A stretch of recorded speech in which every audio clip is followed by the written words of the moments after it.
you guys, and welcome to my channel. I'm Melody, and on this channel I want to help you to grow in your faith. Today we're watching a testimony about a woman that prayed to God to have her marriage restored. It's gonna be an interesting one, so be sure to stick to the end, and without further ado, we're gonna jump right into it. When my husband and I separated, I was devastated. I didn't think we would ever get back together, but I really wanted my marriage. So I began to pray for my marriage to be restored. But you know what I never prayed for, deliberately and intentionally, was for God's will to be done.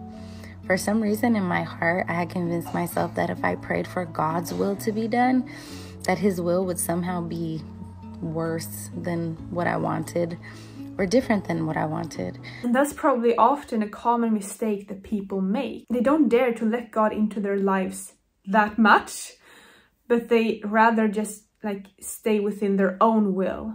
But what we need to realize is that what we think we want, we might not even want a couple of years from now. Also, something that I mention quite often in my videos is that we don't have all the knowledge. God knows everything. He knows the outcome of decisions we make, and he knows people's hearts way before we do. So when we think we want something and we want something to go a certain way, we base that upon what we know now. But what if something comes up later that shows us new information? Then we might realize, wait a sec, I don't want this. I want to go another way now.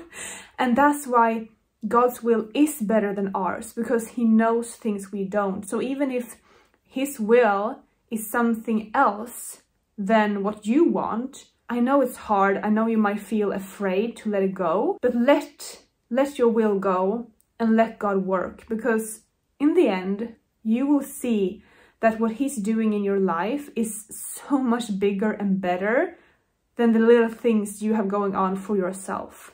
What if his will was for me to be single and be a single mother? What if his will was for us not to reconcile? So I didn't pray for that. I prayed for my marriage to be restored for 8 months. And guess what? It wasn't. One day I went into my prayer closet and I was exhausted, and I said, God, I surrender. I want your will to be done in my life. Whatever you have, if he never comes back, God, I trust you. Do you know, not even 72 hours later, my husband and I reconciled. And not just any reconciliation, better than even before we separated. Our marriage was so strong. God can do miracles, but we need to trust him. And even if what we were praying for and we were really hoping for does not happen, are you willing to choose to trust God and knows that he has a better way for you? Are you willing to be open to a new way, something that God has planned out for you that might lead you into uncomfortable places outside of your comfort zone, but it might be exactly where you need to be in order to grow, in order to fulfill God's plans for your life.